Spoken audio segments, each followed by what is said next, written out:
शाह महमूद कुरैशी को दिल में तकलीफ, जेल से अस्पताल मुंतकिल कर दिया गया। आपको बताते चले, शाह महमूद कुरैशी को दिल की तकलीफ के बाद जेल से Punjab institute of cardiology PIC Lahore मुंतकिल कर दिया गया है। तफसीलात के मुताबिक शाह महमूद कुरैशी को नमाज फजर के बाद तबीयत की खराबी पर रेस्क्यू 1112 के जरिए अस्पताल मुंतकिल किया गया।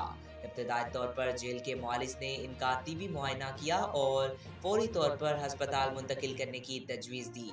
जेल हुकाम ने डॉक्टर की सिफारिश पर अमल करते हुए फजर के बाद इन्हें PIC मुंतकिल किया, जहां इनकी हालत में बेहतरी की इतलात हैं। शाह महमूद कुरैशी के वकील राना मुदस्सिर ने इनका अस्पताल मुंतकिली की तस्दीक करते हुए बताया कि इनके मुख्तलिफ टेस्ट जारी हैं और अभी डॉक्टर्स की जानिब से कोई हतमी राय सामने नहीं आई। रिपोर्ट्स मसूल होने के बाद ही मालूम हो सकेगा कि दिल की तकलीफ की नौयत क्या है।